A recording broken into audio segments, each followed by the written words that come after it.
Buenas noches, esto es El Espejo, un programa que intenta mostrar la realidad de los argentinos, sobre todo en aquellas cosas que son muy importantes, pero que no suelen salir por los medios de comunicación, como la televisión abierta, el cable o los diarios y las radios en nuestro país.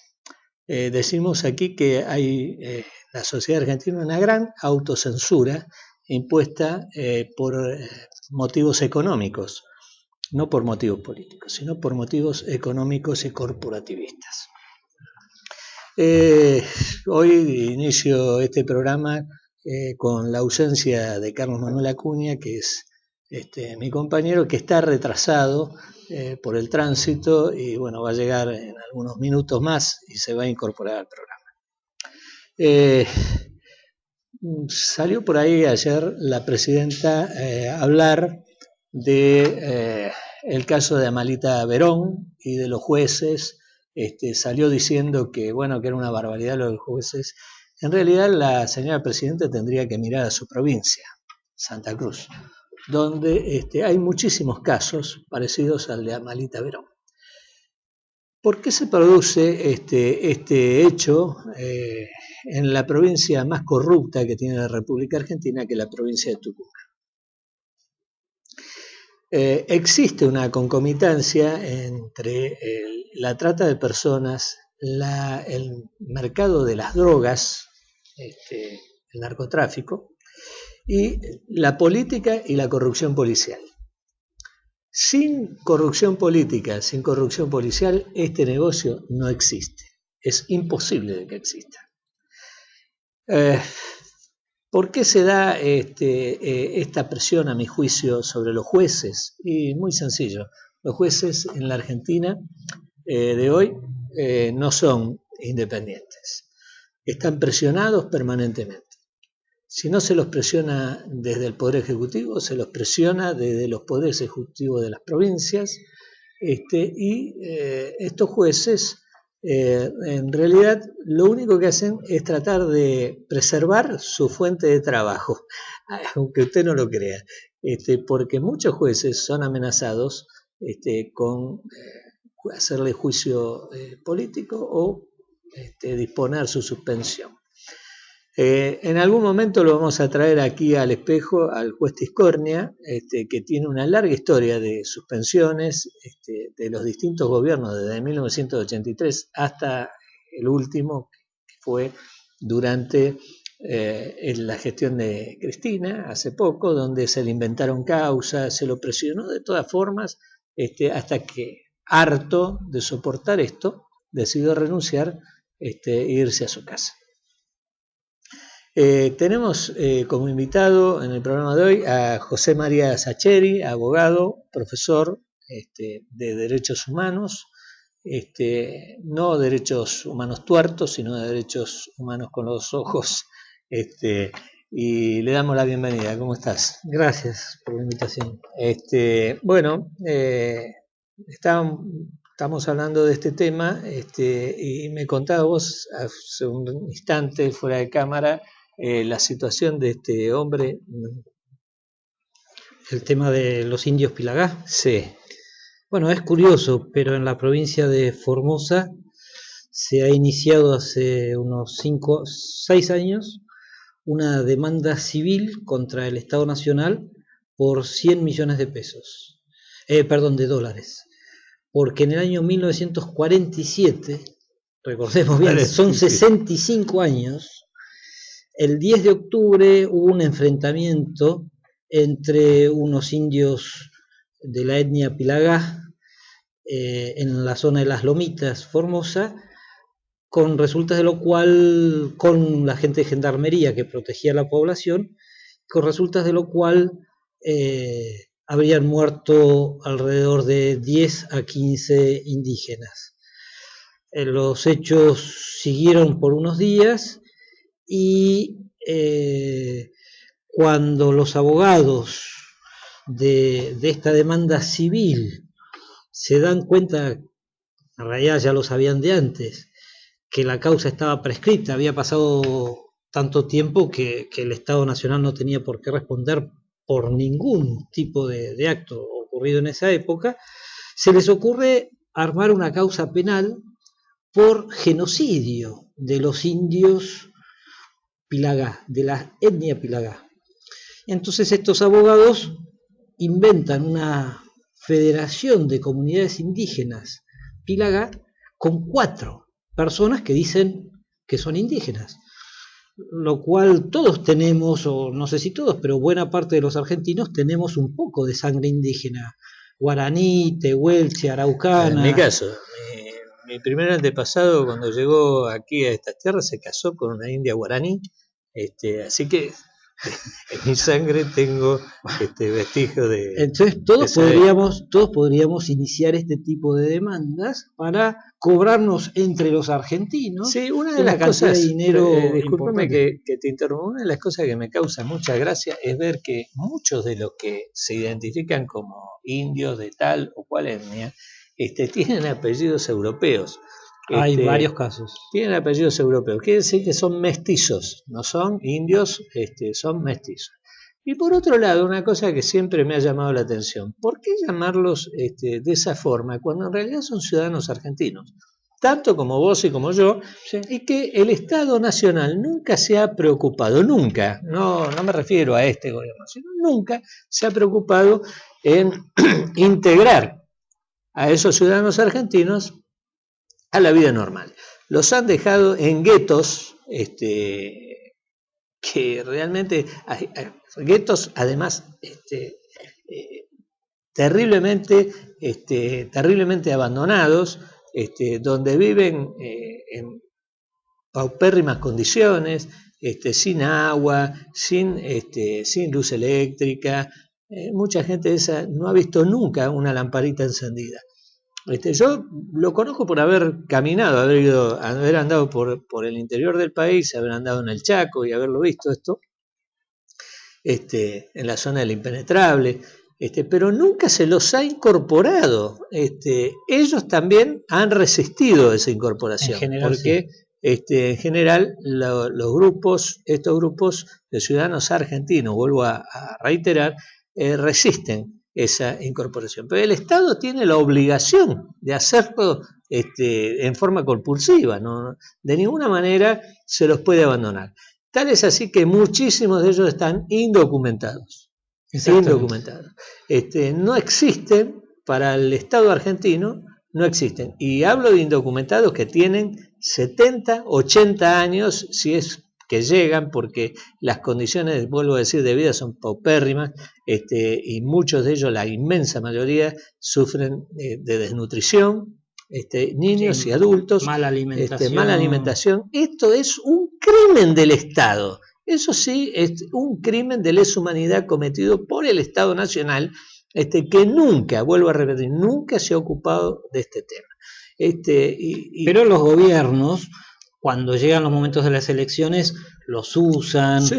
Los llevan a votar en camiones o como sea, y cuando llega el momento de la oportunidad de sacar algún dinero, por supuesto, son empleados para este tipo de maniobras. Mira, yo conozco unas monjitas que están en la aldea Perutí, en la provincia de Formosa, en una comunidad indígena,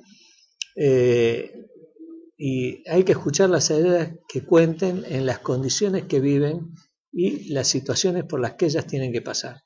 Me contaban la vez pasada, cuando estuvieron aquí en Buenos Aires, que tuvieron que construir un galpón donde amparan a las niñas que tienen más de 6 años. Las madres llevan a las niñas y se las dejan a las monjas para que las protejan de sus progenitores que, alcoholizados, víctimas de la adicción al alcohol, muchas veces violan a sus propias hijas.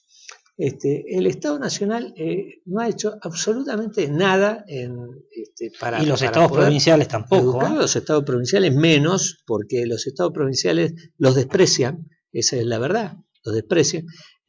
Cuando esas personas son ciudadanos argentinos, tanto como nosotros y como usted que nos está mirando, son ciudadanos argentinos con plenos derechos constitucionales, y que los estados ignoran sistemáticamente desde 1853 en adelante. Esto hay que decirlo con todas las letras.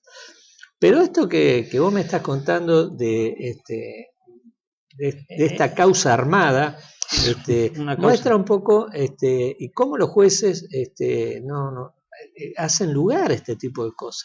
Porque hay que aclarar para que nuestros oyentes sepan que hay muchísimo dinero en juego, porque hay organizaciones internacionales que ponen muchísima plata para esto.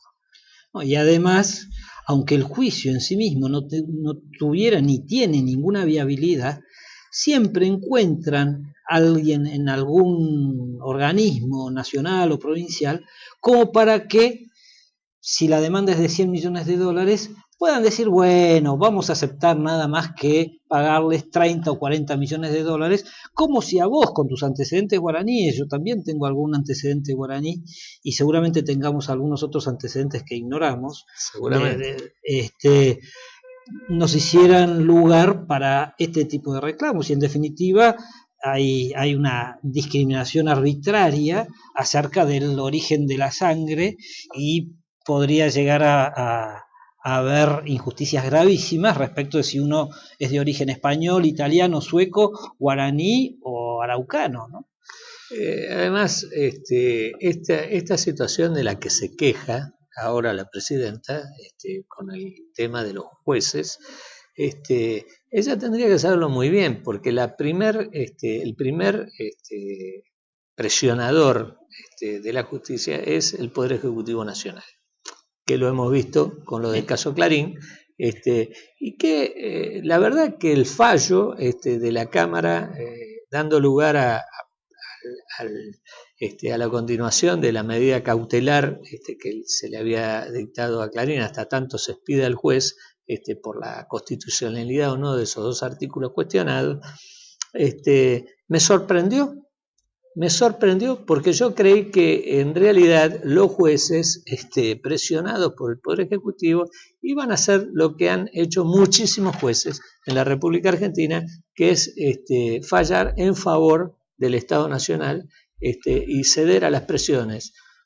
Lo que pasa es que el gobierno está cada vez actuando con menos freno, con menos control de sus actos. Entonces, cualquier cosa que cualquier funcionario, y en este caso un magistrado de la nación, diga que algo distinto de lo que el gobierno quiere, pasa a ser un enemigo. Esta especie de dialéctica de amigo o enemigo, donde o están con el gobierno o están contra el gobierno, termina dividiendo la sociedad. La sociedad está cansada de las peleas. Como la aseveración ilógica que dijo en el discurso del festejo, que no, la verdad que no sé qué festejaron el día 9, la presidenta se refirió diciendo que bueno, que los jueces tenían que respetar las leyes que promulgaba el Congreso de la Nación. Los jueces no están para eso. Los jueces están para decir si muchas leyes, muchos artículos son justas, injustas, son constitucionales o inconstitucionales. Y más con esta ley de medios, claro, que fue hecha a propósito para condicionar un grupo periodístico que yo por lo menos en general no estoy de acuerdo con la línea editorial, pero no podemos desconocer que el gobierno hoy maneja un montón de medios que son un monopolio o oligopolio muchísimo mayor que el que tiene el Grupo Clarín. Mira, yo creo que tengo autoridad para decirlo porque la última vez que se reformó la ley de medios yo me opuse. Desde un diario importante donde yo escribía, escribí muchos artículos en contra de esa ley porque yo decía que la ley que se estaba promulgando daba la posibilidad de la creación de monopolios informativos, y cuando se forman los monopolios informativos, el diario deja de prestar servicio a la verdad para convertirse en defensor de intereses de ese propio monopolio.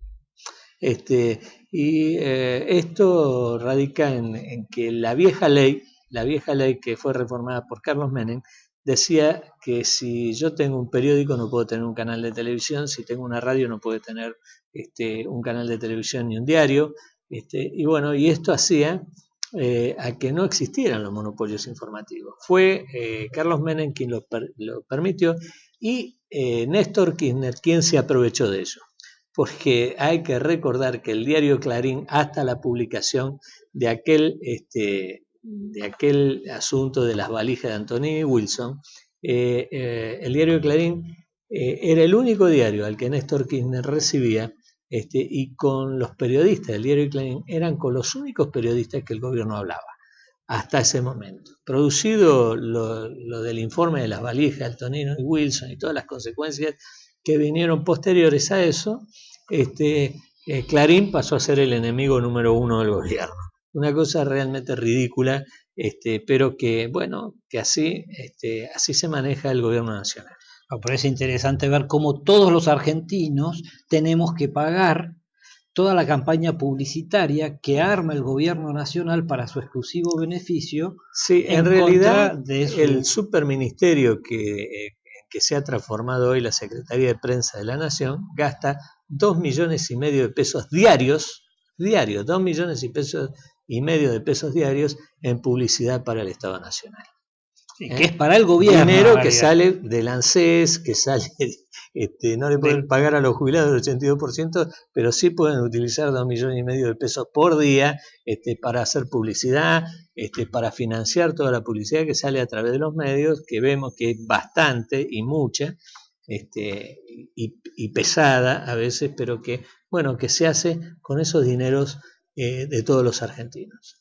Es realmente lamentable que el gobierno nacional ponga tanto énfasis en hacer propaganda de su gestión, entre comillas, porque la verdad que la gestión es bastante mala, pero que ponga tanto dinero en eso y no aproveche esos dineros para algo más beneficioso, ¿no? Como lo es por ejemplo, los dineros mal gastados del fútbol para todos, y todas estas cosas que en realidad lo único que tienen como sentido es hacer propaganda. Esto lo asemeja muchísimo al régimen nazi, porque si hay un régimen fascista en América Latina después de Venezuela, es la República Argentina, porque precisamente en esto radica el ser fascista, en hacer una publicidad excesiva del gobierno y en considerar a todo aquel que discrepe con ese discurso oficial un enemigo. Todo el que discrepe es un gran enemigo, no es un adversario, es un enemigo. Y hay una gran diferencia entre el concepto de adversario y el concepto de enemigo. Lamentablemente hoy la Argentina, a pesar de que muchos, cuando venía para aquí a grabar este programa, escuchaba por radio un señor que hablaba y decía que era un error considerar que el gobierno es dictatorial. Sí, es un gobierno dictatorial, porque lo que lo hace dictatorial es que legisla para sí, para beneficio propio, impide o quiere impedir o pretende impedir que los demás se expresen. La única opinión posible es la opinión oficial, las demás opiniones son disparatadas, y esto lo hace un gobierno dictatorial. ¿Por qué? Porque a través de sus dictados gobierna. Los legisladores de la oposición no tienen posibilidad ninguna. Y eso sin contar la infinidad de hechos de corrupción que lamentablemente en esa materia viene superando por muchos cuerpos a gobiernos anteriores. Indudablemente, este es el gobierno más corrupto de nuestra historia, indudablemente. Vamos a ir a un corte y enseguida vamos a volver, esperemos que ya con Carlos Manuel. Vamos al corte.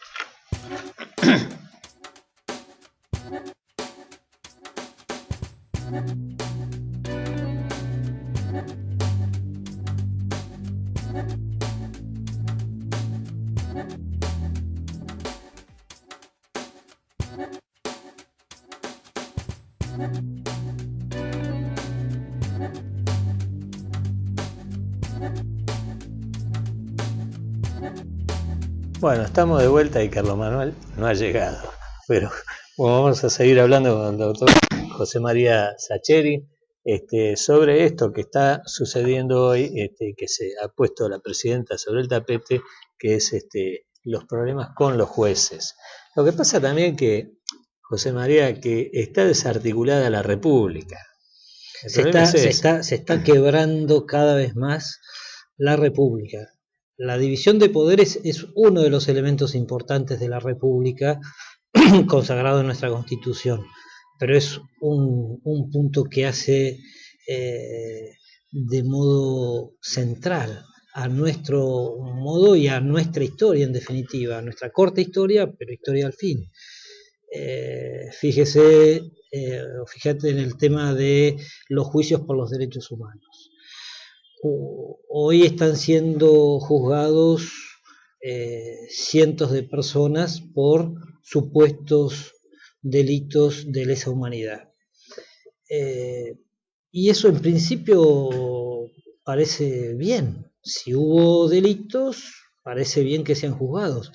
Pero el problema es que si para juzgar esos delitos ocurridos hace 30 y pico de años se va a quebrar el sistema judicial, se va a quebrar las garantías del derecho que todo ciudadano tiene, ahí entramos en un problema que no parece tener vías de solución. Y además se aplica de un modo completamente distinto según se sea víctima de aquel terrorismo guerrillero, como es el caso mío indirectamente, porque a mi padre lo mató la guerrilla en 1974, en pleno gobierno constitucional y peronista, o según eso haya ocurrido del 24 de marzo del 76 en adelante. Y la verdad es que cuando uno se acerca incluso a los jueces o a los fiscales, se da cuenta que tienen una presión enorme.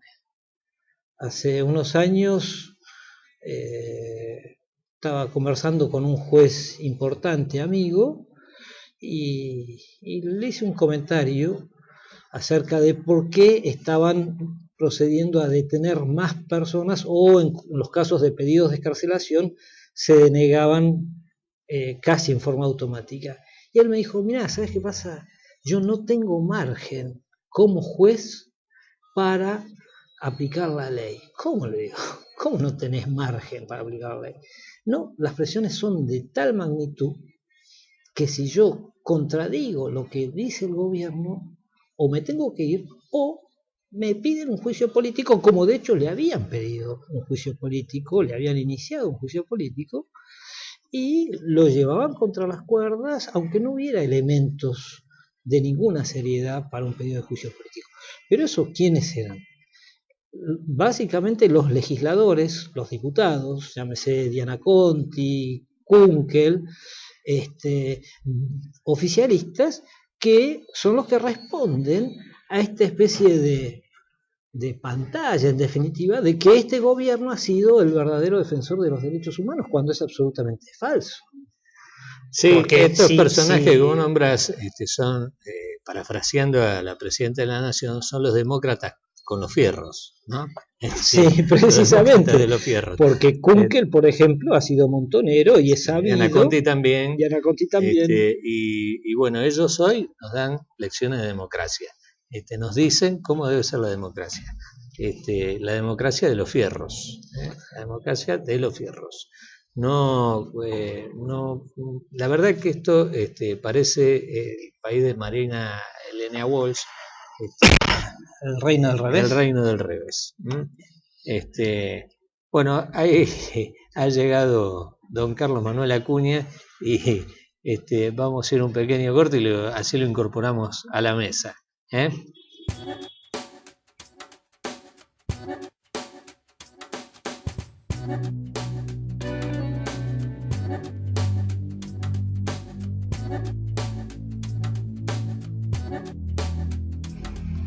Bueno, estamos de vuelta ya con Carlos Manuel incorporado a la mesa. Bastante agitado, ¿eh? Una locura el tránsito, ¿no? Imposible llegar.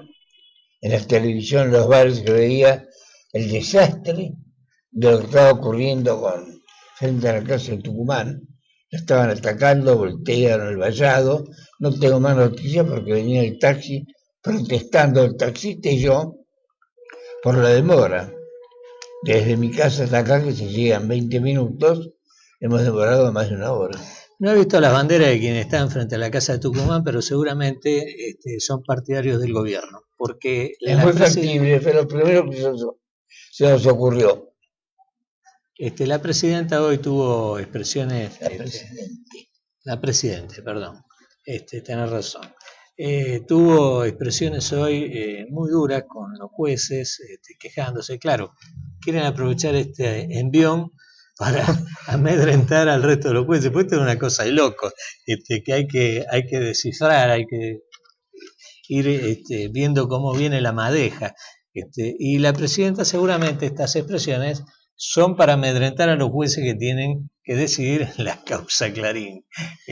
Pero de paso cañazo le pega a los jueces tucumanos. Sí, claro. En lo cual podría tener algo de razón si no fuera el inmiscuirse en las funciones específicamente judiciales. Pero hay que aclarar que en Tucumán la familia Alperovich tiene una gran ascendencia sobre los jueces y ejerce enorme presión política sobre los jueces.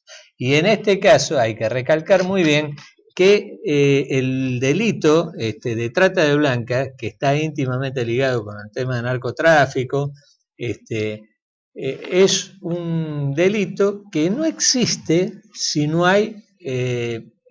está la posibilidad de tener el amparo político. Para que exista este delito, lo mismo que el narcotráfico, tiene que haber una convivencia entre los delincuentes organizados y el poder político. Que ampara al poder policial. Que ampara y que además maneja la policía, porque la policía depende del poder político. Entonces, el jefe de policía, en este caso los jueces, si han actuado mal, si en realidad se los puede acusar de corrupción, hay que mirar al gobernador de la provincia, porque él tiene implicancia directa. Yo me diría más hacia la Casa Rosada, porque ahí está el nido, está el foco de todo lo que estamos de todo lo que está sí, indudablemente. Ha sido sistemática la oposición de la gente del entorno de la presidenta y de la Casa Rosada con respecto a realizar políticas que vayan en contra del narcotráfico. Ha sido una constante. Recordemos aquellos dichos del senador Aníbal Fernández, que sostenía graciosamente una cosa inédita, que el delito no tenía nada que ver con el narcotráfico, una cosa realmente de loco. Y además, porque muchos de los delincuentes matan, roban solamente para poder drogarse, y está íntimamente ligado. Y además, esto con el crecimiento del delito y el crecimiento de la drogadependencia, que es espantoso en la Argentina. La verdad, la Argentina es un país que no tiene estadísticas, no tiene absolutamente nada, pero si hubiera estadísticas serias, es alarmante, es terrible la cantidad de drogadependientes que hay, la cantidad de chicos que están bajo los efectos de estos estupefacientes baratos que hay, como el Paco y otros, y que baratos y destructivos. Y destructivos, terriblemente destructivos, y bueno, el gobierno nacional, bien, gracias. Políticas no existen. El norte de la República Argentina es una zona liberada de este a oeste y de norte a sur. Ese famoso operativo que se montó con un radar viejo y obsoleto no sirve absolutamente para nada, el escudo del norte. No sirve absolutamente para nada. Y además se ha negado sistemáticamente el Poder Ejecutivo a tratar una ley de derribo, como la ley que rige en el Brasil y que ha eliminado prácticamente el ingreso de cocaína a través de aviones. Que en el país se calcula que hay entre 800 y 900 pistas clandestinas en la zona de Tucumán, Salta, Santiago del Estero, norte de Santiago del Estero. Aparte, y bueno, Juan Carlos, Formosa, Chaco, de la provincia de Buenos Aires, que ya en sí mismo es una pista. Yo he visto aterrizar aviones en rutas vacías, o bien las bloquean para que pueda aterrizar la máquina, bajan los bultos y vuelve y a se va, decolar de sí, inmediato. o en los mismos campos. Recordemos que la provincia de Buenos Aires, en cualquier campo de la provincia de Buenos Aires puede bajar una avioneta. Prácticamente. Así que realmente nuestro país es una gigantesca coladera para el narcotráfico. Por eso que los grandes cárteles de América Latina vienen a la Argentina y las cabezas de esos cárteles vienen a establecerse en la Argentina porque es una zona liberada. Entonces, no sé de qué se asusta la presidenta de la Nación por la decisión de los jueces en el caso de Amarita Verón. Y mucho me temo que este hecho vandálico que se está llevando a cabo en la casa de Tucumán en Buenos Aires tenga que ver con gente allegada al gobierno nacional que ha salido a hacer este incidente. Porque en verdad quien se opone a la trata de blancas y quien lucha contra la trata de blancas no va a manifestarse a ninguna casa de Tucumán ni a romper absolutamente nada, porque lo hace en forma seria como debe hacerse. Claro, hay otro factor también que interviene en esto, que es que la gente, es un estado de ánimo que rige en la sociedad argentina, donde no hay control de nada, donde el concepto de la jerarquía está totalmente quebrado, que la gente se siente tan frustrada frente a la inoperancia del gobierno, que un caso como el de Margarita Verón culmina un estado, yo diría, de anti-inseguridad. La gente se siente tan insegura en lo que está ocurriendo, de que estalla y se manifiesta. Se suma a un proceso que, como bien lo dijiste, seguramente provocó el gobierno, sin darse cuenta que esto puede expandirse y convertirse... Yo creo que se dan cuenta, lo que no le importa. Es que el mal llamado garantismo penal se ocupa verdaderamente de custodiar y muchas veces absolutizar las garantías de los imputados o delincuentes, pero no se ocupa de garantizar los derechos de las víctimas, de la gente inocente. Entonces, si algunos jueces, como es el caso de Zaffaroni, que por un lado fue juez del proceso de reorganización nacional en el gobierno de Videla, ¿no? Por un lado, juró por los estatutos, y hay quienes dicen que su postulación a la Procuración de Estado de la provincia de San Luis fue postulada por el nada menos que llamado brujo José López Rega. Yo lo escuché decir esto a un defensor verdaderamente serio y consecuente de los derechos humanos, que era Miguel Radrizani Goñi, muerto hace muy poquito. Él me dijo personalmente, a Zaffaroni lo postuló el brujo para ser fiscal de Estado de la provincia de San Luis. Después de eso viene a ser juez del proceso. Pero ahora que está prendido ya hace unos años en la moda garantista, dice él, pero nosotros que conocemos un poquito del derecho podríamos decir perfectamente abolicionista. ¿Por qué? Porque Zaffaroni tiene escrito en muchísimos lados que el derecho penal debe desaparecer. Sí, él es discípulo de Foucault, ¿no? Sí, dentro de lo que se puede, dentro de lo que puede un abogado ser periodista de una persona verdaderamente inteligente como Foucault, pero que escribía y opinaba sobre cualquier cosa, ¿no?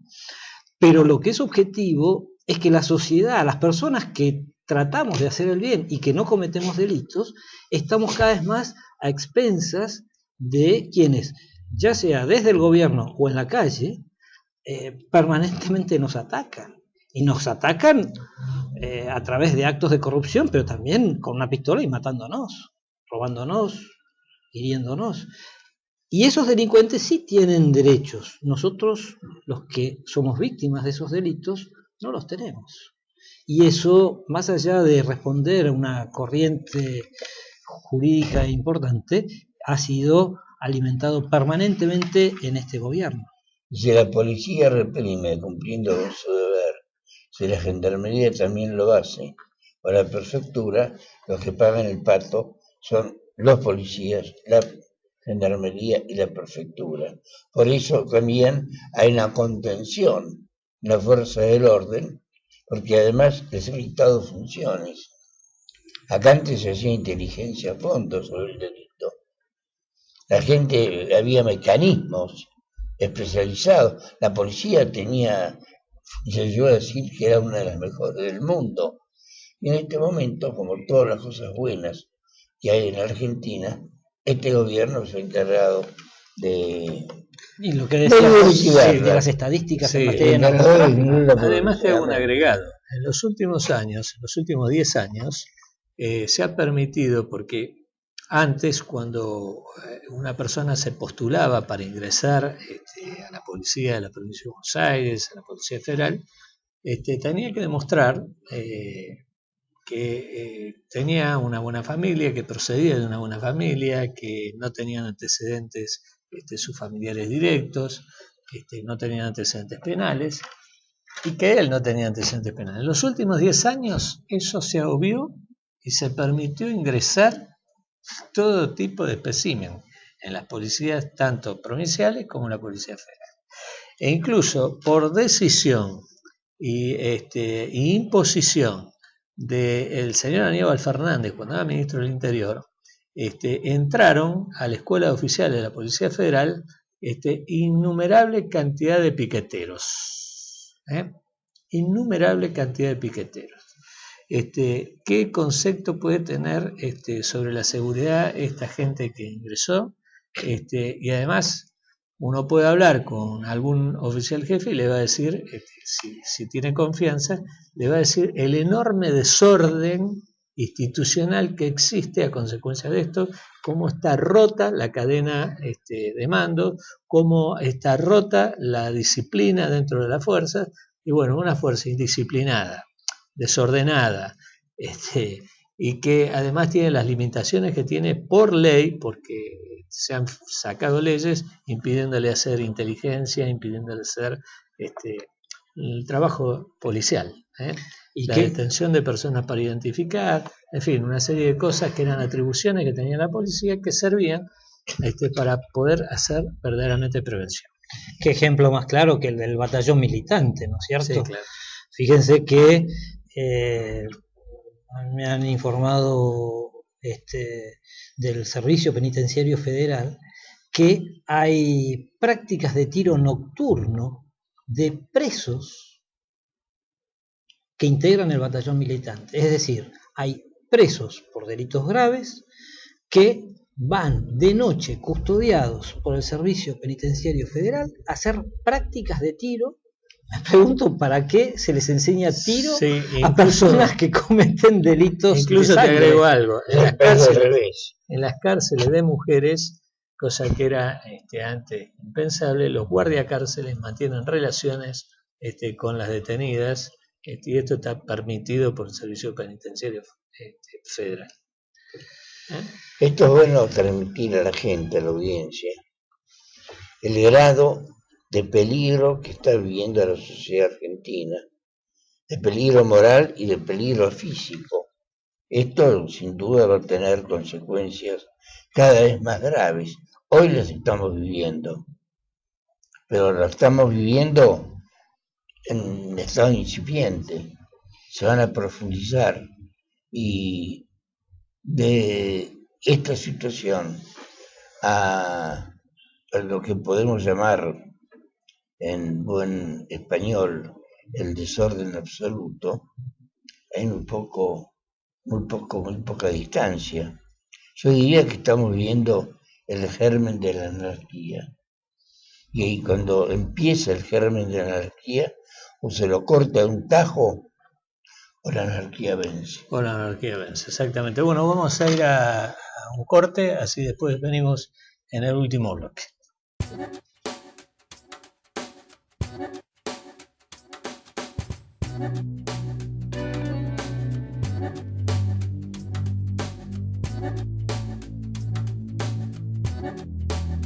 Creo que no es exagerado si continuamos hablando del desmoronamiento de las instituciones de la Argentina.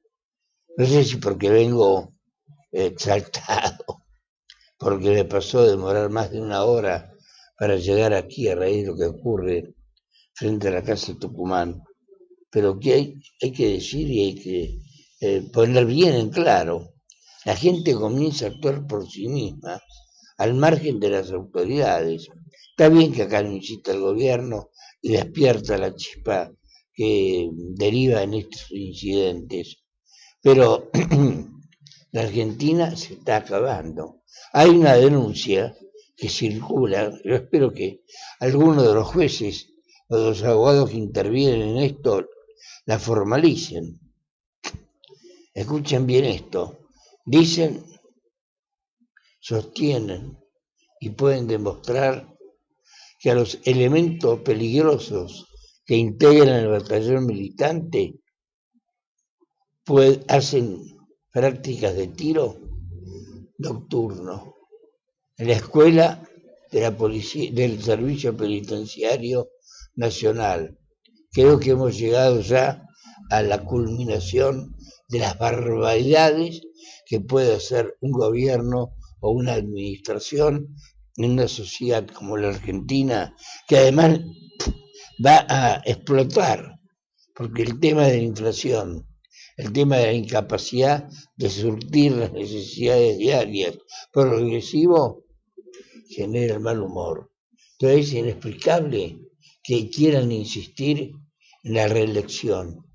¿Vos creés, Juan Carlos, que es factible que haya una reelección? Yo creo que no, y tanto es así lo que vos estás diciendo de que uno de los síntomas de esta disgregación es lo que viene sucediendo desde hace ya tiempo, con algunos casos de violaciones de menores, o algunos casos donde hay abusos policiales, donde la gente va, literalmente le prende fuego a la comisaría, rompe los patrulleros, o quema las casas de los personajes acusados de la violación, y si lo agarra, hace pocos días mataron a uno.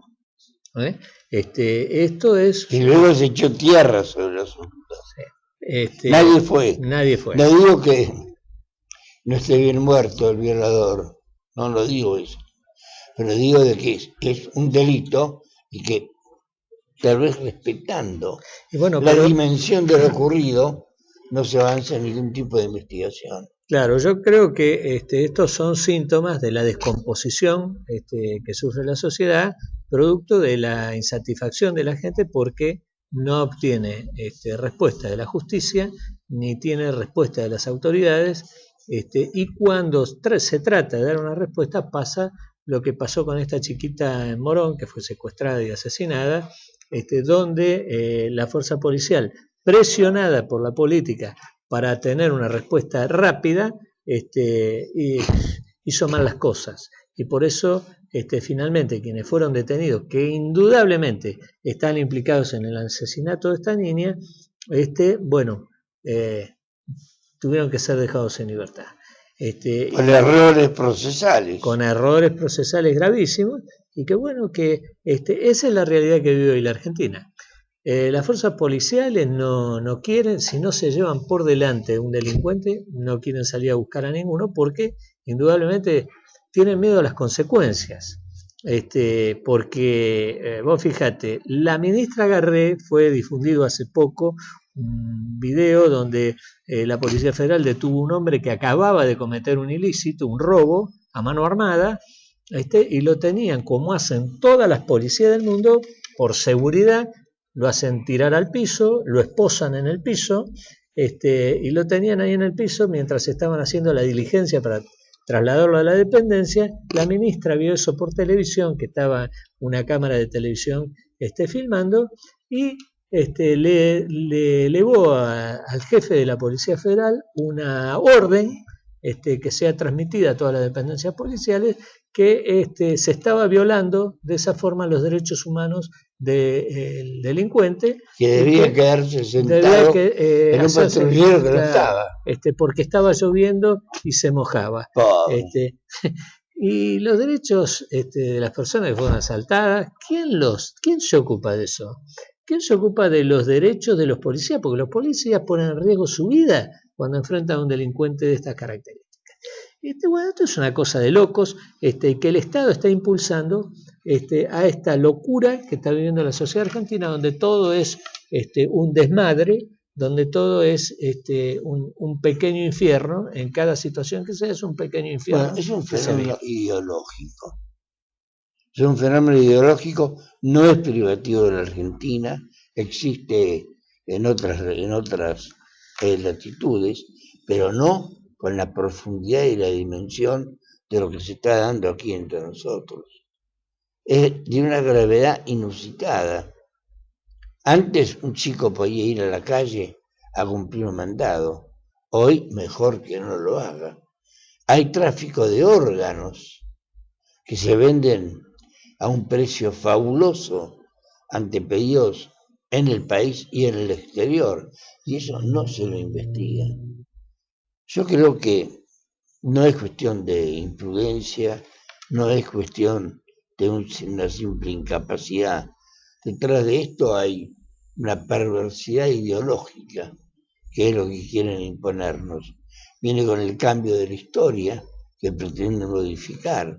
Viene con los libros de este chico Piña, que ya es ridículo cuando se pone a hablar de historia, los errores que comete. Viene a través... Errores intencionados. No, desde ya todo viene con deliberados. Viene con la modificación de las currículas educativas.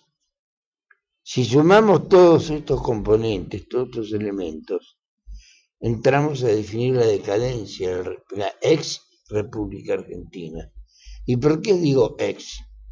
Porque en un Estado donde no funciona la justicia, donde no funcionan los derechos elementales, y en nombre de derechos humanos se hace nada más que un negocio de estos mismos, bueno, eso no puede marchar hacia ningún destino promisorio, no se puede esperar un proceso electoral limpio, y yo te diría que es más grave todavía.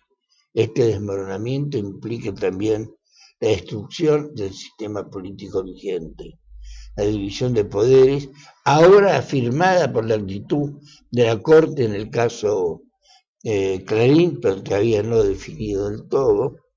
La división de poderes no es respetada, el Congreso es una simple escribanía, como se le ha dicho reiteradamente, que cumple las órdenes del Ejecutivo. Entonces todo esto termina mal, pero son temas que se van acumulando. Y la Argentina es un país importante, no por su superficie y su capacidad de producción y la riqueza que contiene, por su gente. La gente en la Argentina tiene sentido común, es muy permisiva, acepta, tiene una gran paciencia, pero el 8N ha sido realmente significativo. Afectó el ánimo de la Presidente. Actúa Cristina de una manera tal que quiere recomponer el espacio político que le ha sido quitado por el 8N. El gobierno perdió la calle. El gobierno perdió la iniciativa. El gobierno está a la defensiva. Yo me pregunto, ¿habrán elementos en la oposición? ¿Habrán personas dentro de la ciudadanía que quieran asumir el rol dirigencial que también está enfermo y está en decadencia? Yo creo que por ahora el pesimismo a mí me embarga y tengo muchas dudas de que se pueda salir adelante, pero como no hay derecho en transmitir pesimismo a la gente, sino que hay que darle elementos para poder afirmar la posibilidad de salir adelante de convocar al trabajo, convocar a la educación, el esfuerzo para que los hijos aprendan, vamos a decir que sí, que hay maestros, que hay capacidad de enseñanza, que hay padres de familia, que hasta ahora no están todos muy manifestados, pero conocemos el resultado de concentraciones como la que te acabo de decir, y que ahora en el sector específicamente obrero, que seguramente va a tener la apoyatura de otros elementos que componen la sociedad argentina, el 19 van a haber una concentración y una marcha que sin duda va a dar mucho que hablar. Es decir, que lo que habíamos adelantado, de que iba a ser un fin de año muy especial, muy particular, y que iba a ser un verano muy caliente, ¿no?, por la temperatura, ya se está viendo con toda claridad y hay que prepararse. Yo creo que, como vos, que viene un verano muy caliente, que realmente va a ser convulsivo. Hay muchos problemas que están aflorando, uno de ellos enfrentamiento con la CGT y con la gente en particular, porque la negación del 8 de diciembre, de la manifestación, de las manifestaciones que se han producido, es buscar un enfrentamiento. Hay un dicho que dice: no hay peor sordo que el que no quiere oír. En este caso, no hay peor político que el que no quiere ver. Yo te agrego algo que decía nuestro amigo Pedro Simonetti siempre, y que cuando Dios quiere hacer perder a los necios, los ciega. Yo creo que están ciegos y creo que solos van a llevar a un clima de conflicto tal que creo que los días del gobierno están contados. Te reitero, a prepararse. Bueno, esto ha sido todo por hoy, y este es el último programa del mes el último programa del Espejo. Este es el último programa del Espejo. No, falta una semana. Bueno, entonces tenemos un programa más. Me iba a despedir, pero bueno, nos despedimos igual hasta la semana que viene. Vamos hasta la semana que viene. Esto ha sido todo en el Espejo.